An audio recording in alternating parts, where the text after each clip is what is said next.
the next topic for this training, and the topic is today problem solving the peaceful way.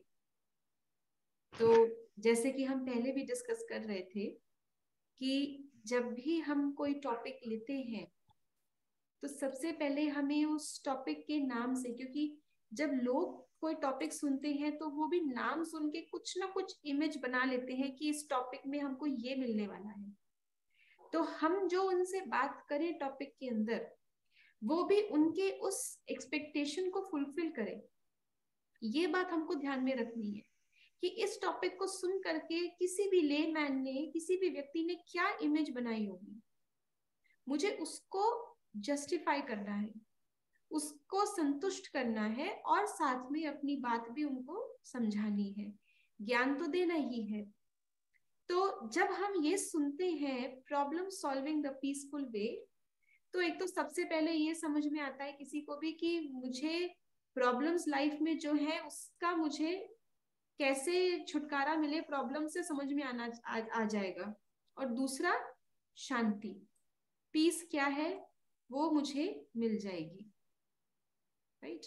तो ये दोनों बातें हमको justify करनी है इस सेशन के दौरान उनसे, राइट। तो जब हम ये बात करें प्रॉब्लम सॉल्विंग, तो सबसे पहले तो हम उनको प्रॉब्लम के बारे में बता सकते हैं कि what do we mean by the word problem, and then problem का सोल्यूशन पीस से कैसे है, तो पीस को भी उसमें कनेक्ट करें, right. So I will share some slides with you just for reference, right? And you can use your own slides also. You want some slides from this, then that can also be done, right? So problem solving the peaceful way. So first of all, we have to tell them that problem is not that there is a problem, but the problem is that we fail to look beyond the problem. हम problem के पार देख नहीं पाते, इसलिए हमको problem problem नजर आती है, राइट। तो इसमें कुछ आप स्टोरीज भी शेयर कर सकते हो, कुछ उनको आप एक्टिविटी भी बता सकते हो। एक एक्टिविटी मैं आपको एक्सप्लेन करती हूँ इसके अंदर, so you can also try at your and. अगर आपके पास कोई हैंकरचिफ है, आप सभी अगर अपने वीडियोस ऑन कर सके तो अच्छा रहेगा, क्योंकि ना बड़ी मुश्किल से ये टाइम निकला है आपका हमारा। तो अगर सब लोग वीडियोस ऑन कर सके तो हम इसको अच्छे से इंटरेक्टिव कर पाएंगे और एक्टिविटीज भी मैं आपको बता पाऊंगी, राइट। तो आप लोग के पास कोई हैंकरचिप है अगर आसपास, एनी हैंकरचिप और समथिंग, अगर आप उसको ले लें, right. I will also take a handkerchief to explain this activity to you.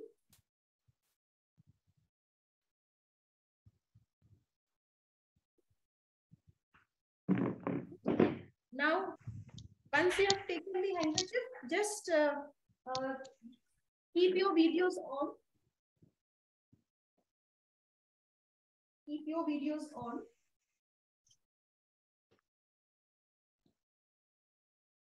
And what you have to do is open your handkerchief completely and fold it diagonally. If this is your handkerchief, hold it diagonally like this. Hold your handkerchief diagonally and keep it down for a while. Keep it down for a while. Now, when I say start, आपको क्या करना है, इस हैंकरचिफ को पकड़ना है और इसमें एक नॉट लगानी है, इस हैंकरचिफ में एक नॉट बनानी है। एंड द कंडीशन इज बिना उंगलियों को उठाए नॉट बनानी है। मतलब अगर आपने एक बार हैंकरचिफ को पकड़ लिया, फिर आप इसको छोड़ नहीं सकते। You can not leave your fingers as if your fingers are glued to the handkerchief. एक बार पकड़ लिया फिर ये फिंगर्स लिफ्ट नहीं हो सकती, जैसे कि आपकी उंगली चिपक चुकी है, right. And you have to tie a knot, ठीक है। नॉट बांध करके हैंकरचिफ को अलग रख के दिखाना है मुझे, ठीक है। ट्राई कीजिए। I will give you 30 seconds for this.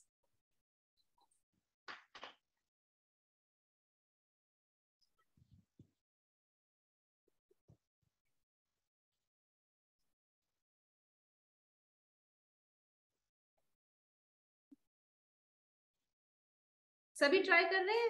मैं नहीं देख पा रही सभी को. सभी वीडियोस ऑन करें, so it will be more meaningful. This is one activity. इसी तरह से you can use many activities that involve some problematic element. Okay. Chiranjeevi भाई ने किया, एक बार डेमोन्स्ट्रेट करेंगे सबको दोबारा से कैसे किया, कैमरे के सामने कैसे किया. Okay, so this is your handkerchief, right?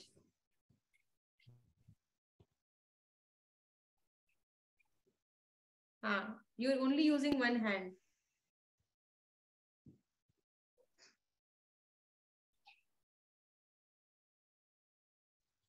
Okay okay, so आपने पहले क्या किया, पहला स्टेप दिखाइए, वो जो घुटने पे किया, लेग पे. Can you hear? I can hear. Okay. First, what I did means only with single hand, I put the handkerchief on my lap, and first I have made a circle. Made a circle. After that, I have taken. I have used the another hand. From inside the circle, I have taken another side of the cloth, and I have just pulled out. Right. That's it. This is one way, but you have to keep in mind that when you do this, if you are touching the handkerchief from the other hand to lift it and then putting your hand inside, there can be a question. So when you do it in front of the public, you have to be very, very careful that you are directly touching the inner end of the handkerchief and not the outer hand to lift it first and then take it from inside. ये ध्यान रखना है, right? There is one more way of doing it. जो आपने किया वो भी right है, but you have to be cautious because अभी you touched the handkerchief twice. Okay, okay. Right? That is not allowed in the activity actually. Okay. In one go only, you have to touch it and simply tie a knot. Okay. So what way you can demonstrate over there is you fold your hands like this. Okay. You can try fold your hand like this, one hand on the top and one hand below. Now take handkerchief one end from one and the lower end from the lower. Hold the handkerchief like this. I will show you how. Hold the handkerchief like this and then open your arms. So the knot is there. Okay. So the message behind this activity, and any activity you can choose, is that now I'll share the screen once again. कि problem ये नहीं है कि problem है, problem ये है कि हम उस प्रॉब्लम की बियॉन्ड देख नहीं पाते. हम एक ही तरीके से प्रॉब्लम को सॉल्व करने की कोशिश करते हैं और हम कोई भी out of the box thinking नहीं कर पाते. इसके ऊपर एक स्टोरी भी है, एक एग्जाम्पल भी है that you can share, which is कि एक बार एक जंगल में आग लग गई और उस जंगल की आग से डर के सारे जानवर जो हैं वो जंगल से भागने लगे. तो हाथी, घोड़े तो खैर जंगल में नहीं होते, हाथी है, शेर है और सब जितने भी जानवर होते हैं, जंगली गाय, जंगली भैंस, सब भागने लग गए. बड़े बड़े जिराफ वगैरह, हिरन, सब. एक छोटी सी चिड़िया थी. वो छोटी सी चिड़िया क्या करती, वो उड़ के जाती, बगल में एक नदी बह रही थी, वहां जाकर के अपनी चोंच में पानी लेती और आकर के जंगल की आग पे छिड़कने लगती. तो 2-3 बार उसने ऐसा किया. अब आप सोचिए चिड़िया की चोंच में कितना पानी आएगा और जब वो जंगल पे जाके छिड़केगी तो कितना पानी एक्चुअली रहेगा, कितना तो उड़ते उड़ते उसकी चोंच से नीचे गिर जाएगा, लीक कर जाएगा. तो अल्टीमेटली उसका जो एफर्ट है इट इज फ्यूटाइल ओनली. तो कई सारे जानवरों ने भागते भागते कमेंट किया, अरे चिड़िया तो पागल हो गई है, ऐसा करने से थोड़ा आग बुझेगी, चिड़िया तू भी भाग. तो चिड़िया ने क्या कहा, चिड़िया ने कहा मुझे पता है मेरे इस प्रयास से आग नहीं बुझ सकती, लेकिन आगे चल के जब इस घटना का वर्णन होगा तो मेरा नाम आग लगाने वालों में नहीं, आग को लगते हुए देखने वालों में नहीं, आग लग रही है उसकी फोटो खींचकर कवरेज करने वालों में नहीं, आग से डरकर भागने वालों में नहीं, आग का वर्णन करने वालों में भी नहीं, लेकिन आग का बुझाने का प्रयास करने वालों में होगा. वो प्रयास मेरे लिए काफी है. तो जब ये बात सभी ने सुनी तो सब लोगों की बुद्धि परिवर्तन हुई कि अगर ये चिड़िया इतना हिम्मत रख सकती है तो हम क्यों नहीं। तो सब लोगों ने जब वो करना शुरू किया, सारे जानवरों ने, तो जंगल की आग बुझ गई। इसका मतलब ये है कि हम प्रॉब्लम का पार्ट कब बन जाते हैं, हम प्रॉब्लम को ही देख रहे हैं। या तो हमने प्रॉब्लम क्रिएट की, या हमने किसी और को प्रॉब्लम क्रिएट करते देखा पर कुछ किया नहीं रोकने के लिए, या प्रॉब्लम क्रिएट हो रही है उस चीज को बढ़ा चढ़ाकर दूसरों को बताया, या प्रॉब्लम से डर के हमने फ्लाइट मोड चूज किया, या प्रॉब्लम का वर्णन कर रही है तो भी हम प्रॉब्लम का ही पार्ट है। प्रॉब्लम के बियॉन्ड देखना वाला कौन होता है, जो एक्चुअली सोल्यूशन कहाँ है प्रॉब्लम के आसपास वो ढूंढने का प्रयास करे। जहां आग लगी है, आग का कारण भी वही है। प्रॉब्लम जहां है, प्रॉब्लम की जड़ भी वही है, और उस जड़ को मिटाने से सोल्यूशन भी वही है। तो हमें उस प्रॉब्लम की आग के बियॉन्ड देखना है कि जड़ क्या है और सोल्यूशन क्या है।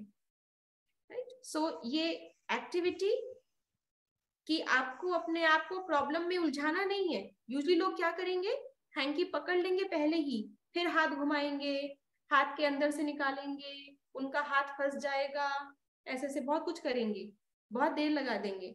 तो प्रॉब्लम में खुद नहीं उलझना है, लेकिन डिटैच होकर के प्रॉब्लम को सही प्रकार से अप्रोच करना है ताकि उसकी जड़ और उसका सोल्यूशन मेरे हाथ में आ सके, मैं खुद प्रॉब्लम में ना उलझ जाऊं। एंड ये स्टोरी भी उनको बता सकते हैं। देन प्रॉब्लम होती क्यों है, जो मैंने कहा प्रॉब्लम की जड़, तो मोस्टली 4 प्रॉब्लम की एरियाज होते हैं। Problem arises due to conflict of mainly 4 reasons होते हैं। पहला है इंटरेस्ट। इसमें आप एग्जांपल दे सकते हैं, जैसे भारत का बजट। जब भी भारत का बजट निकलता है, आज तक कोई भी ऐसा बजट हुआ जिससे सारे संतुष्ट हुए हो, पूरे भारत में सब कहे ये बजट बिल्कुल बेस्ट बजट है? आज तक नहीं हुआ और ना कभी होगा, क्योंकि हर एक व्यक्ति का इंटरेस्ट अलग है। कुछ लोगों के इंटरेस्ट सेटिस्फाई होंगे तो कुछ के नहीं होंगे, तो जिनके नहीं होंगे उनको प्रॉब्लम होगी। तो क्योंकि हमारे इंटरेस्ट अलग अलग हैं, इसलिए वो difference of interest creates a problem. ऐसे ही difference of values creates a problem. अब किसी को बचपन से सिखाया गया है, वैल्यू सिस्टम ऐसा है कि हाथ जोड़कर, सर नीचे करके, खड़े होकर के, ईस्ट में मुंह करके, राइट, मन में या जोर से बोल के, जैसे भी भगवान को याद करना है। और किसी का बिल्कुल उल्टा वैल्यू सिस्टम है, यहाँ हाथ जोड़ के वहां हाथ खोल कर, यहाँ सर झुकाकर वहां सर ऊपर करके, यहाँ आंखें बंद करके वहां आंखें ऊपर करके खोल कर, यहाँ ईस्ट में मुंह करते हैं वहां वेस्ट में मुंह करते हैं। तो फिर क्या करें? So we have to understand कि अगर हमें किसी व्यक्ति से प्रॉब्लम हो रही है, सिचुएशन से प्रॉब्लम हो रही है, तो या तो इंटरेस्ट मैटर डिफर कर रहा है, या वैल्यूज मैटर डिफर कर रही है, या रोल्स। जब हम बच्चे होते हैं तो हमको लगता है हमारे पेरेंट्स हम पे इम्पोज कर रहे हैं रिस्ट्रिक्शंस, और जब हम पेरेंट बन जाते हैं तो हम समझ पाते हैं कि क्या होता है वरी, केयर। तो हमको लगता है बच्चों के लिए तो करना ही पड़ेगा, नहीं तो बच्चे तो समझते नहीं है, हमें ही करना पड़ेगा बच्चों के लिए। तो रोल्स डिफरेंट होने से भी कॉन्फ्लिक्ट होती है, और वो कॉन्फ्लिक्ट कभी कभी प्रॉब्लम बन जाती है। तो प्रॉब्लम एज सच नहीं है कुछ भी, it is just a difference. And another area is communication gap.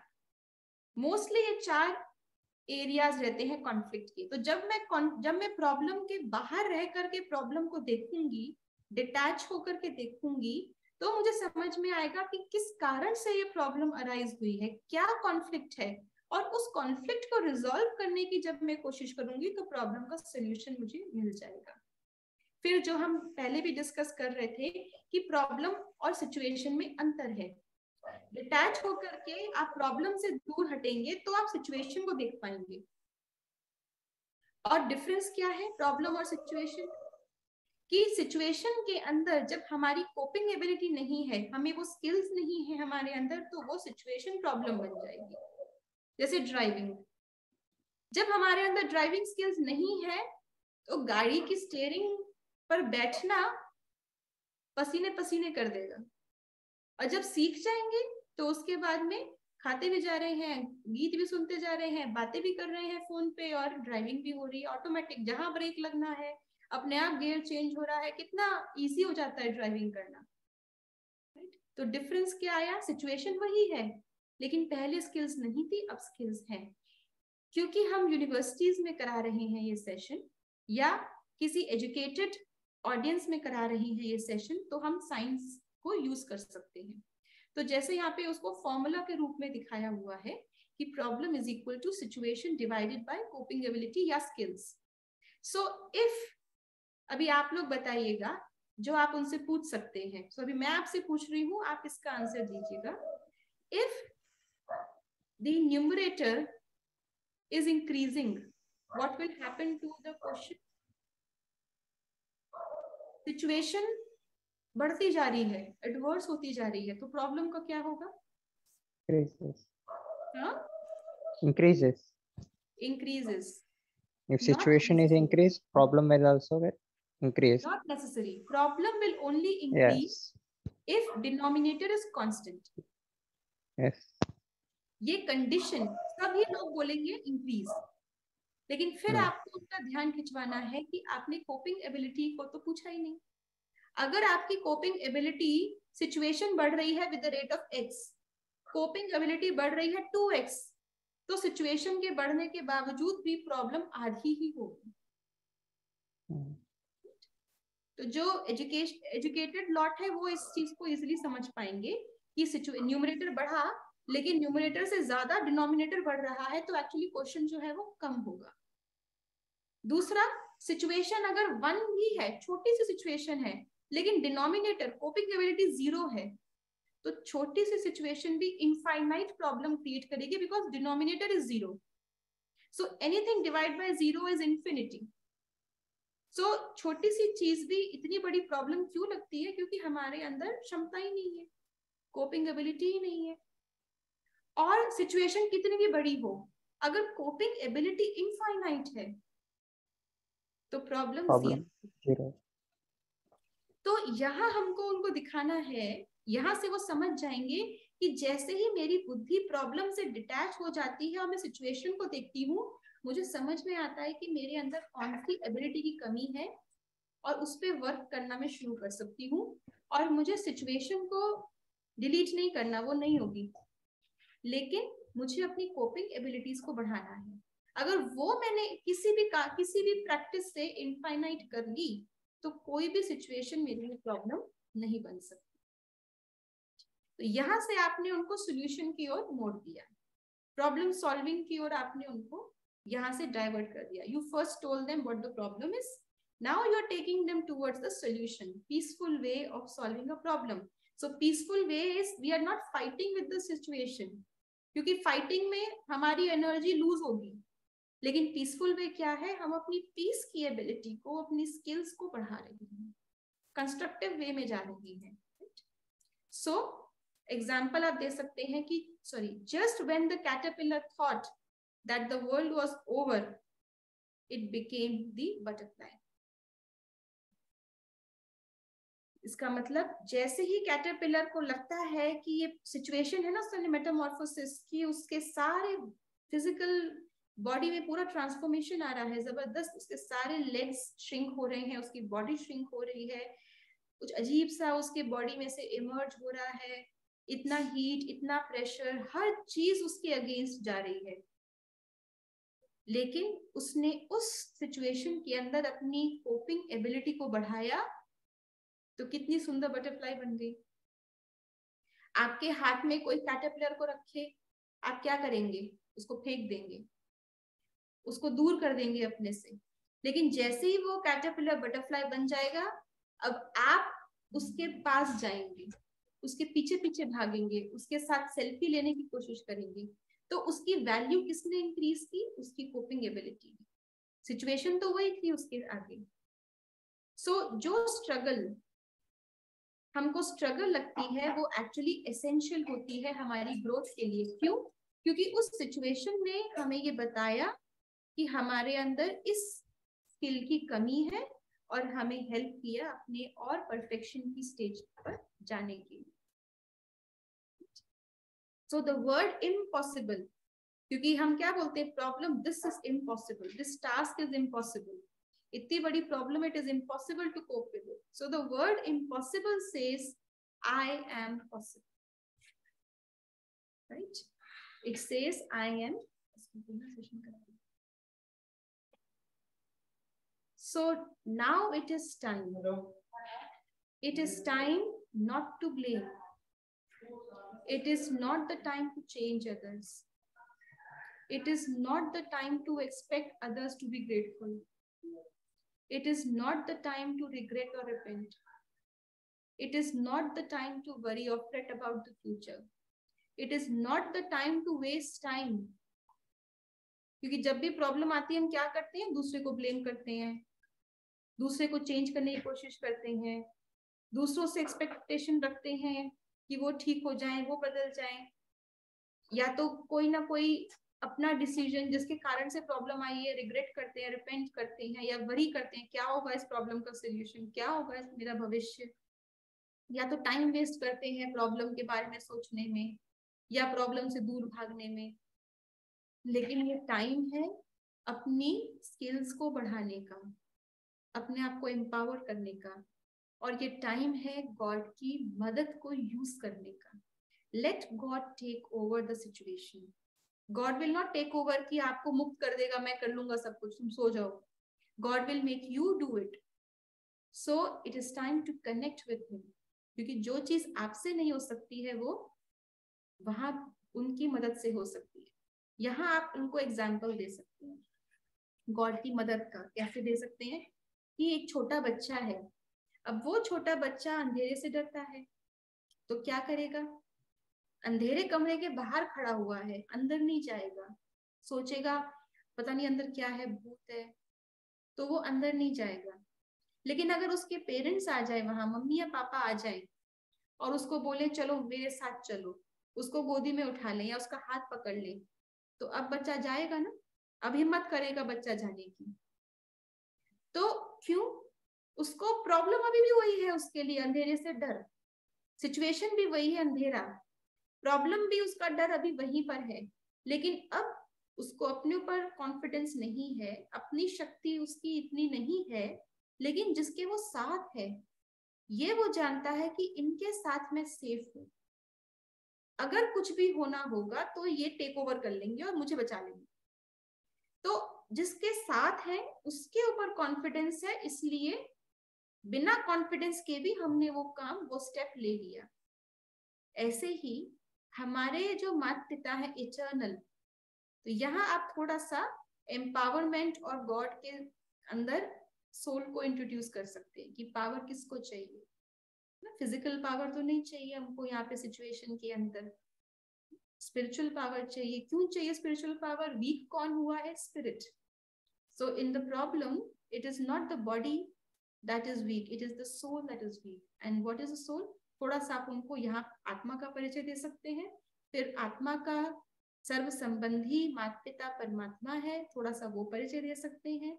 परमात्मा सर्व गुणों का सागर है, सर्वशक्तिवान है, ये बताते हुए जब हमारा संबंध परमात्मा से होता है और हर सिचुएशन में हम उनको साथ रखते हैं, तो भले अपने अंदर शक्ति नहीं है लेकिन परमात्मा की शक्ति पर हमको ट्रस्ट है और विश्वास है कि वो मेरे साथ है, क्योंकि मेरा उनसे कनेक्शन है, मुझे उनकी मदद फील होती है, मेरा उनसे कम्युनिकेशन है विच इज कॉल्ड मेडिटेशन.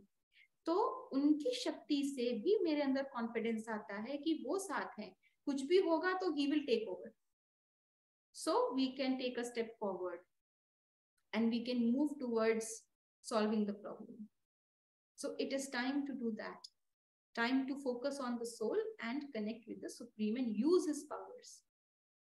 तो 6 तरीके होते हैं डीलिंग विद स्ट्रॉन्ग इमोशंस या प्रॉब्लम को सॉल्व करने के.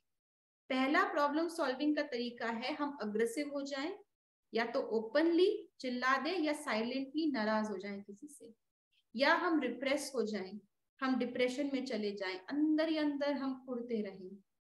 ये भी प्रॉब्लम सॉल्विंग के लिए कई लोग करते हैं. उससे प्रॉब्लम है अपने अंदर ही डिप्रेशन में चले जाएंगे, तो ये तो कोई प्रॉब्लम सॉल्व होगी नहीं, पहले से भी बढ़ेगी प्रॉब्लम. फर्स्ट केस में भी बढ़ेगी प्रॉब्लम, सेकेंड वे जो है उसमें भी प्रॉब्लम बढ़ेगी.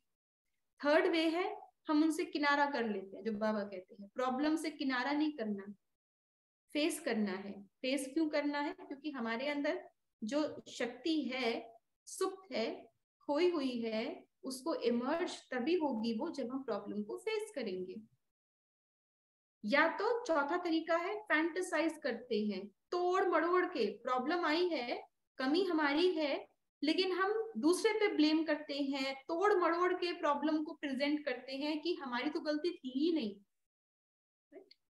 तो ये सब ब्लेमिंग है, एक्सक्यूजेस है, एक्सपेक्टेशन है, ये सब फैंटेसाइजिंग में आ जाए। पांचवा तरीका है बेटर, जो रेड वाले थे वो तो wrong ways of problem solving है, जिससे प्रॉब्लम सॉल्व नहीं होगी। या तो जितनी है उतनी रहेगी या तो बढ़ जाएगी। पहले दो में बढ़ जाएगी, थर्ड फोर्थ में जितनी है उतनी रहेगी लेकिन खत्म नहीं होगी। फिफ्थ वे है अपनी वैल्यूज को असर्ट करना।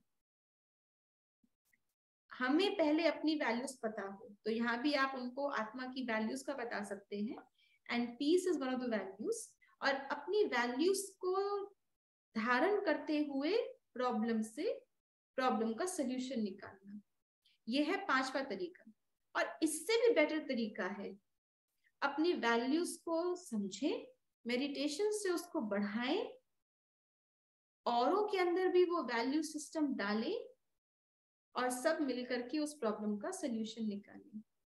क्योंकि प्रॉब्लम आई क्यों है? कोई ना कोई चीज की कमी है, हमारी अपनी वीकनेस है, जो डिनोमिनेटर है वो कम हो गया, इसलिए प्रॉब्लम बढ़ गई है। तो हमारी वैल्यूज ही उसका आंसर है। भले ही वो कोई ना कोई स्किल से हमारी वैल्यू बढ़नी हो या स्पिरिचुअल वैल्यू बढ़नी हो। तो जब हमारी वैल्यू बढ़ेगी, जिसका तरीका मेडिटेशन है, जिसको ट्रांसम्यूटेशन कहा गया, राइट, तभी हम प्रॉब्लम को छोटा कर सकते हैं। इसमें एग्जाम्पल दे सकते हैं, एक्टिविटी भी करा सकते हैं, बहुत कॉमन है, लेकिन अगर लोगों ने नहीं की तो करा सकते हैं, वरना सिंपल जिक्र कर सकते हैं कि एक लाइन है, उसको बिना काटे अगर छोटा करना है तो क्या करें? उसी के साथ में उससे लंबी लाइन ड्रॉ कर दे, तो कंपैरिजन में वो लाइन अपने आप छोटी हो जाएगी। तो प्रॉब्लम को छोटा करने के लिए क्या करना है? अपनी वैल्यूज को बढ़ाना है। और वो कैसे? एक तो हो गया जितनी वैल्यू, फिफ्थ में और सिक्स्थ में क्या डिफरेंस है? फिफ्थ का मतलब है जो वैल्यू है उसी को यूज कर रहे हैं, और सिक्स्थ में मेडिटेशन से, परमात्मा से वो शक्ति को मैं इंक्रीज कर रही हूँ। तो डेफिनेटली सिक्स्थ स्टेप जो है वो एक और आगे का स्टेप हो गया। तो ये प्रॉब्लम सॉल्विंग के 6 तरीके हैं, जिसमें से लास्ट जो तरीका है, अब उसको अब आपने पहले प्रॉब्लम को डिस्कस किया कि प्रॉब्लम एक्चुअली प्रॉब्लम नहीं है, हमारी कमजोरी ही प्रॉब्लम है। फिर आप उनको प्रॉब्लम सॉल्विंग के लिए लेकर के आए, आत्मा परमात्मा का इंट्रोडक्शन दिया, अब मेडिटेशन का आपने यहाँ पे उनको परिचय दिया। अब प्रॉब्लम्स आर अपॉर्चुनिटीज। तो अभी तक जो हमने सुना उस समय क्या समझ में आया कि प्रॉब्लम क्या है? कोई भी सिचुएशन जिससे हम यूज टू नहीं है वो प्रॉब्लम कहलाती है, और ये प्रॉब्लम मुझे एक रीजन देती है अपने आप को अपग्रेड करने का, परिवर्तन करने का। और पॉसिबिलिटी है कि प्रॉब्लम हट जाए, अवॉइड हो जाए, ऑल्टर हो जाए, राइट, और कभी भी आपके पास दोबारा ना आए। ये कैसे होगा? जब हम परिवर्तन हो जाएंगे, हम उस स्किल को अपने अंदर ऐड कर लेंगे, तो आगे से कभी भी वो सिचुएशन प्रॉब्लम नहीं आएगी, डिस्टर्ब नहीं करेगी।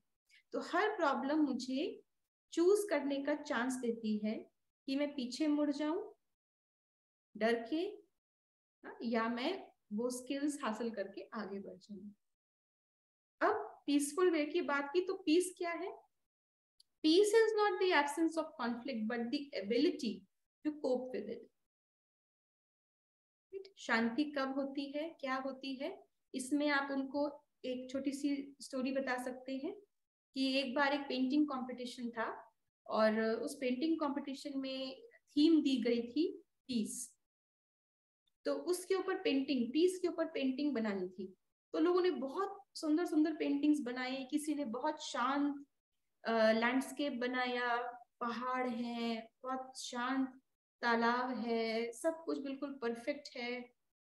किसी ने पीस के लिए दिखाया कि एक माँ की गोद में बच्चा है, सो रहा है, शांति में है। बहुत अच्छे अच्छे लोगों ने बनाए, लेकिन फर्स्ट प्राइज कौन सी पेंटिंग को मिला? उस पेंटिंग में क्या था कि एक जंगल है, जंगल में तूफान आया हुआ है, पेड़ गिर रहे हैं, आग लग रही है, बहुत तेज हवाओं के साथ वो आग फैल रही है, चारों तरफ अफरा तफरी है, सब भाग रहे हैं, लेकिन एक गिरे हुए पेड़ के छांव के नीचे एक चिड़िया अपने गिरे हुए घोंसले के अंदर, जो छोटे छोटे उसके चिड़िया के बच्चे हैं, उनको अपने पंखों से ढक करके सुला रही है। वो बच्चे भी अपनी माँ के पंखों के नीचे देखते हुए भी सिचुएशन को आराम से सो रहे हैं, और माँ भी उस पूरे माहौल के अंदर उनको शांति से अपने पंखों से ढक करके सुला रही है। उसको फर्स्ट प्राइज मिला। क्यों? क्योंकि पीस प्रॉब्लम या कॉन्फ्लिक्ट का एब्सेंस नहीं है, लेकिन इतनी प्रॉब्लम के अंदर भी मेरा मन शांत है, क्योंकि मेरे मन को पता है कि ये प्रॉब्लम्स मेरी शक्ति के आगे कुछ नहीं है, वो शांति है। तो शांति भी यहाँ पे क्या है? शांति भी हमारा गुण है। वो गुण कैसे आता है? अपना ज्ञान। मुझे स्वयं का ज्ञान है कि मैं कौन हूं और मेरे अंदर कौन सी क्वालिटी है जिसके कारण से ये प्रॉब्लम, ये सिचुएशन से मैं आगे बढ़ सकती हूँ। ज्ञान किस बात का? कि मेरे साथ परमात्मा है। ज्ञान किस बात का? कि मेरे अच्छे कर्म मेरे साथ हैं। ज्ञान किस बात का? कि मुझे लोगों की दुआएं मिली हुई हैं। तो जब ये सारी एबिलिटीज मेरे अंदर आती हैं ज्ञान से, तो उसका रिजल्ट है शांति। तो शांति का मतलब ये नहीं कि मेरे आसपास शांति है, शांति का मतलब ये है कि आसपास कुछ भी हो, मेरे अंदर वो एबिलिटी है कि मैं उस सिचुएशन से कोप कर सकूं। तो प्रॉब्लम सॉल्विंग पीसफुल वे में ऐसे हम कर सकते हैं। फिर आप उनको एक और व्यू दे सकते हैं, सोच दे सकते हैं कि कोई भी, मान लीजिए हम सब ने अपने अपने कंफर्ट जोन बनाए हुए हैं।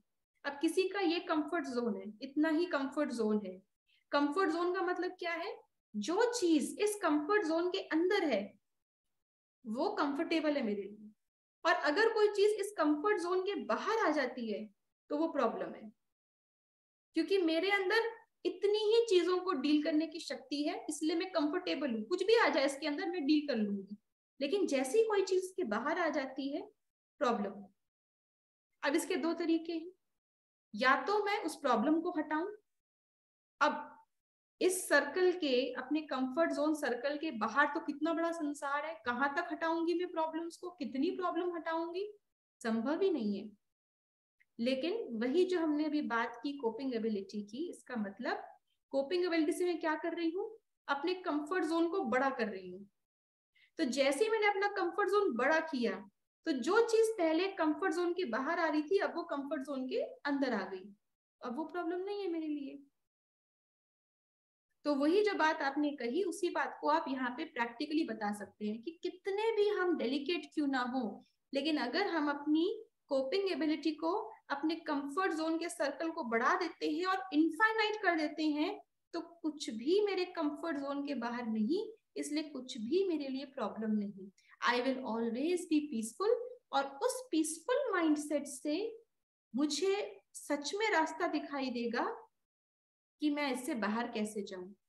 पीसफुल माइंडसेट कैसे आता है? आप ज्ञान की बातें बता सकते हैं। डिटैच्ड, जो हमने एक्टिविटी में भी किया, साक्षी दृष्टा, कि जब आप कोई भी चीज को ऊपर से देखेंगे तो आपको रास्ता नजर आएगा। साक्षी होंगे, शांत होंगे तो साक्षी हो पाएंगे, साक्षी होंगे तो रास्ता नजर आ जाएगा। सो अपने कंफर्ट जोन की बाउंड्री को बढ़ाना है। दूसरा, जब आप हाईवे पे जाते हैं कोई प्रॉब्लम नहीं आती, बड़ा स्मूथ एक्सप्रेस वे है, कोई गड्ढे नहीं, कोई स्पीड ब्रेकर नहीं, कोई क्रिस क्रॉस करने वाला नहीं, सब अपनी अपनी लेन में चल रहे हैं, कोई रेड लाइट नहीं, कोई प्रॉब्लम नहीं है। कितनी भी स्पीड कर लीजिए, 100, 120 कर सकते हैं। लेकिन अगर इतना ही डिस्टेंस, मान लीजिए 50 किलोमीटर हाईवे, और 50 किलोमीटर ही अगर आपको एक हिल स्टेशन पे चढ़ना हो, तो प्रॉब्लम कहाँ आएगी? हाईवे पर या हिल स्टेशन पर? कहाँ आएगी problem? Hill station. Hill station पे क्या प्रॉब्लम आएगी? यहाँ पे आप हाईवे पे हाई स्पीड, वहां पे आप हाई स्पीड कर ही नहीं सकते, लिमिट आप चाह के भी नहीं कर सकते। बड़ा मुश्किल से आपको acceleration, clutch, brake constant use करना पड़ेगा, क्योंकि स्लोप है, you are going against the slope. यहाँ पे कोई टर्न्स नहीं, कोई रोक टोक नहीं, वहां पे टर्न्स ही टर्न्स है, ब्लाइंड टर्न्स है। यहाँ पे अपनी लेन में चलते रहो, कोई डिस्टर्बेंस नहीं, कोई ओवरटेकिंग नहीं। और यहाँ पर अपनी लेन में भी चलना है, सामने वाली भी आ रही है गाड़ी तो और किनारे करना है, कितना कॉशियस, कितना अटेंशन।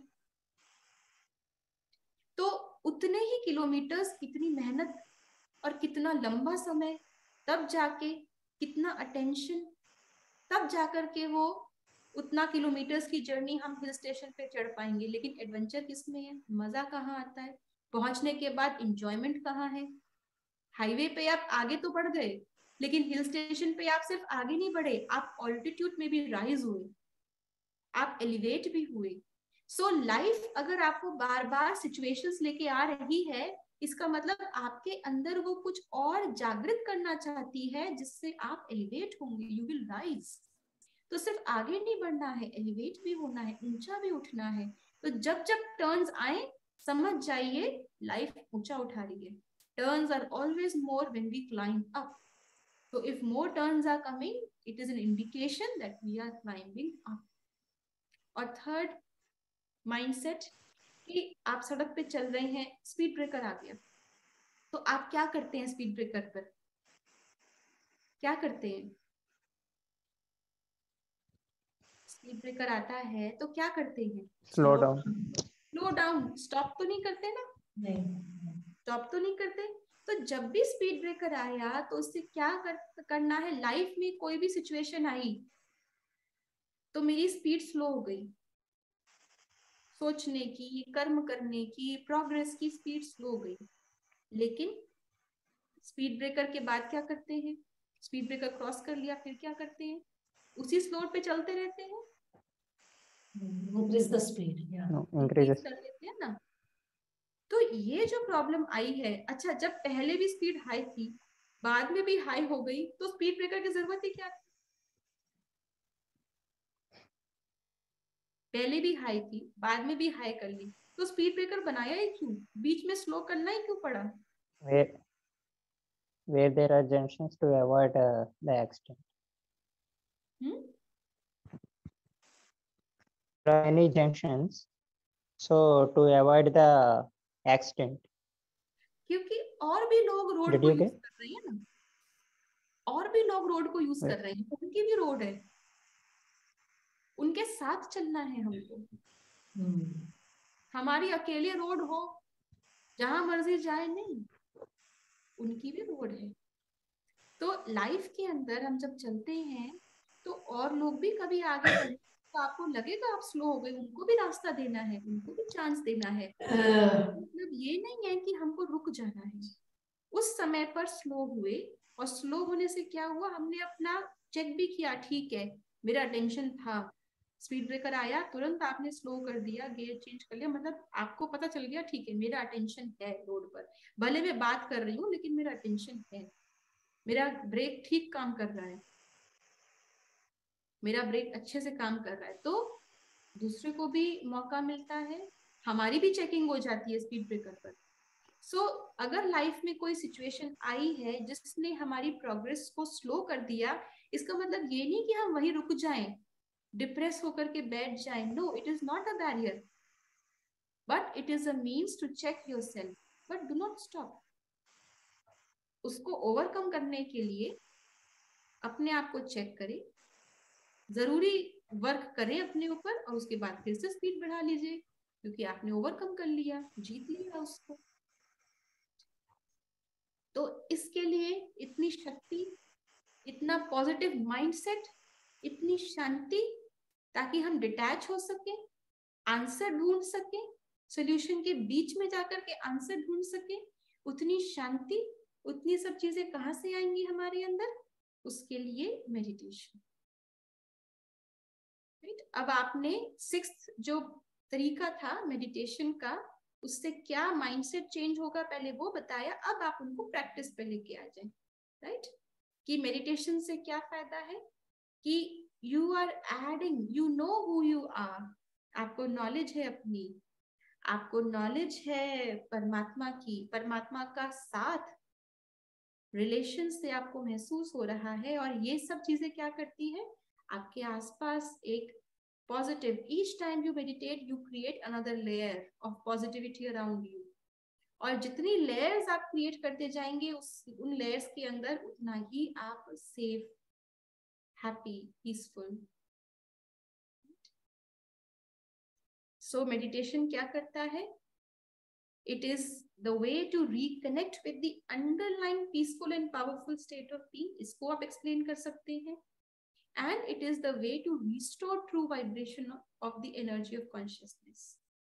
जो हमारी पॉजिटिव कॉन्शियसनेस है उसकी एनर्जी को बढ़ाना, रिस्टोर करना, स्प्रेड करना, ये काम मेडिटेशन करती है।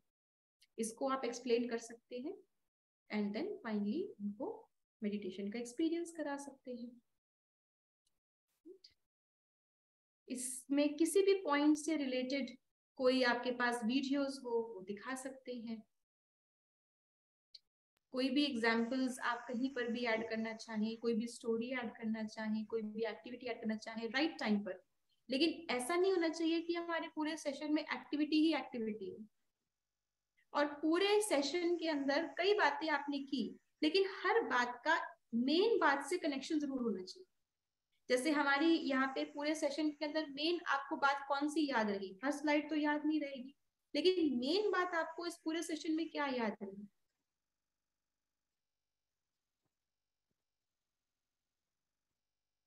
आपको क्या याद रहा इसमें? अगर एक लाइन में मैं कहूं कि आपको इस सेशन से क्या लेके जा रहे हैं तो आप क्या कहेंगे, क्या याद रहा आपको इस सेशन में? Solving problems in peaceful manner, वो तो टॉपिक ही था, लेकिन वो करने के लिए आपको कौन सी एक बात याद रही इस पूरे सेशन के अंदर? When there are more turns, we are getting elevated. ठीक है, और increasing to make the others to move along with us, to make others to move along with us, to make others move along with us. So, during the situations also we have to think about that one also, not that we only going forward. Right. So आप जो session कराएंगे कोई भी topic हो, आप उसमें कई सारी बातें बताएंगे, कई सारी चीजें यूज करेंगे, लेकिन आपकी सारी बातें, ऐसा नहीं कि एक चीज कहीं ले गए फिर एक चीज कहीं और ले गए तो व्यक्ति ट्रैक नहीं रख पाएगा। तो आपकी सारी बातें जो है वो एक मेन जो आपका ट्रैक चल रहा है उसी से जुड़ी हुई हो तो व्यक्ति कोई एक बात को पिक कर पाएगा।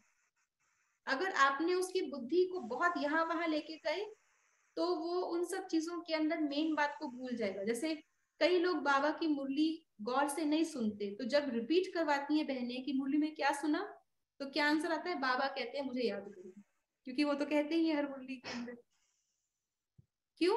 क्योंकि जिस समय मुरली सुन रहे थे बुद्धि बहुत यहाँ वहां जा रही थी, इसलिए मुरली का ट्रैक नहीं समझ पाए। मुरली में जो मेन बात के आसपास बाबा बाकी बातें कह रहे हैं वो नहीं हो पाई। तो इसलिए कोई इतनी पॉइंट्स मुरली में सुनी लेकिन क्या बोलते हैं, बाबा कहते हैं मुझे याद करो।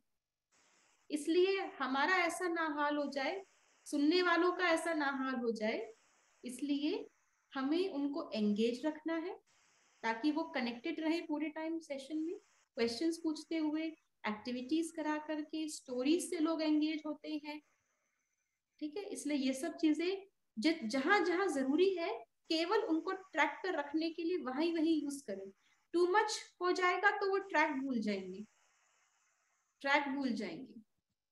और आपका जो पूरा फ्लो है वो एक ट्रैक पे होना चाहिए।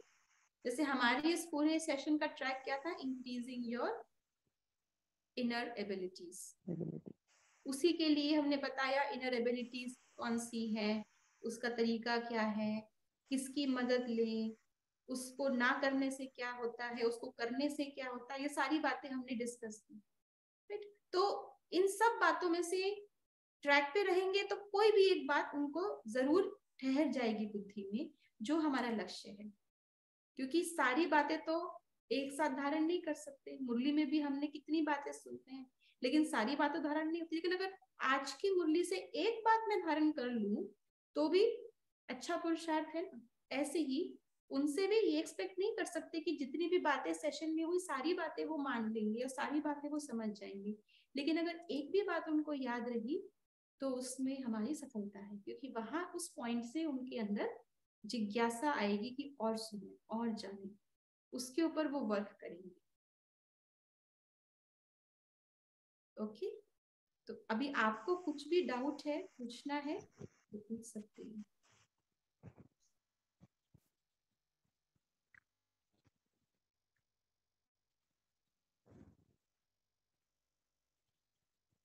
No questions? ठीक है, तो बाबा को याद करें 2 मिनट। कुछ पूछना है Chiranjeevi? No, sister, everything is clear. Everything is clear. So let us remember Baba, thank him for a while, and then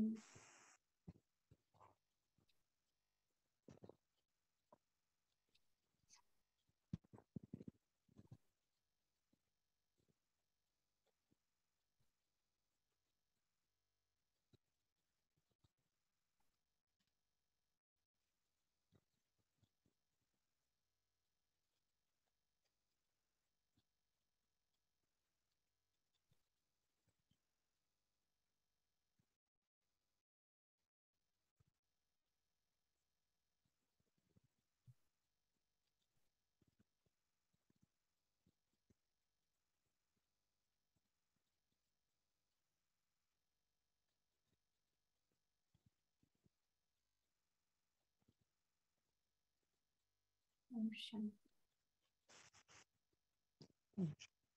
Om Shanti. Thank you, Didi. Shanti, thank you. Good night.